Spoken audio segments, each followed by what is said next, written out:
Bienvenue à ce cours, je vais apporter les éléments de réponse à la consigne de la vidéo précédente. La consigne était d'exploiter les informations extraites des expériences pour déterminer la nature moléculaire de l'information génétique. Alors, cette première expérience qui a été réalisée, de cette expérience-là, on peut dire que lorsqu'on injecte des pneumocoques de souche S à des souris, ces souris-là meurent de pneumonie. Ça, c'est une première information qu'on peut extraire. Une deuxième information, c'est que si on injecte des pneumocoques de souche R à des souris, ces souris-là ne meurent pas. Ces souris-là restent vivantes. Donc, les déductions que nous pouvons faire de ce document, c'est que les bactéries S sont des pathogènes virulentes, des bactéries pathogènes, alors que les bactéries R ne le sont pas. Les bactéries R sont non pathogènes. Donc ça, ce sont les informations que nous pouvons extraire du premier document ou de la première expérience.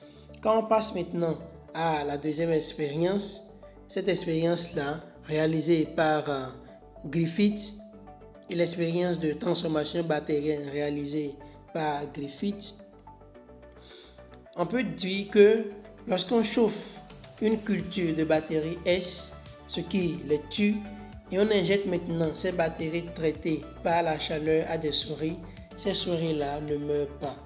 Donc ça, c'est l'analyse que nous pouvons faire de cette expérience. La deuxième expérience, lorsqu'on injecte simultanément à une souris des bactéries R non pathogènes et des bactéries S tuées par la chaleur, les souris meurent de pneumonie. Et on peut extraire des souris malades des bactéries vivantes de type S. C'est l'analyse que nous pouvons faire de cette expérience de Griffith. Et quelle est la conclusion que nous pouvons tirer? C'est que les cultures de S tuées par la chaleur contiennent un facteur qui est capable de les transformer en S. Puisqu'on s'attendait normalement, après qu'on injecte la bactérie de souche R à la souris, à ce que la souris ne meure pas, qu'elle reste vivante. Mais on a remarqué que ces souris, après qu'on leur a injecté les bactéries R associées aux bactéries S qui ont été dénaturées, tuées par la chaleur, ces souris-là sont mortes. Donc cela voudra dire qu'il y a un élément, un facteur dans les restes de bactéries S qui sont capables de transformer les bactéries R en bactéries S. La troisième et la dernière expérience que pouvons-nous déduire comme analyse, quelle analyse pouvons-nous en faire de l'ADN extrait d'une culture de bactéries pathogènes S additionné à des bactéries pathogènes R et injecté maintenant à une souris provoque la mort de cette dernière de la pneumonie.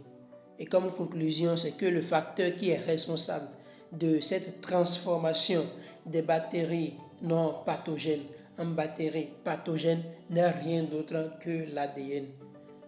L'ADN qui est l'acide désoxyribonucléique. Comme conclusion générale, c'est que l'ADN est le support moléculaire de l'information génétique.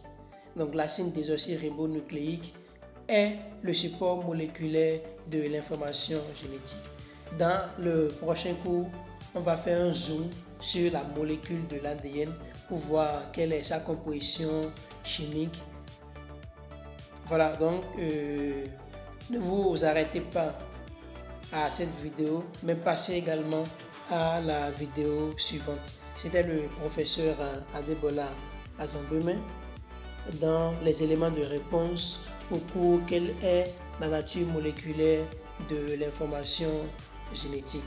Donc si vous n'êtes pas encore abonné à la chaîne YouTube, je vous prie de vous abonner et d'activer la cloche de notification afin de ne pas manquer mes prochaines vidéos. Si vous avez des incompréhensions, n'hésitez pas à les poser, à les laisser en commentaire. Je vais y répondre. Ciao.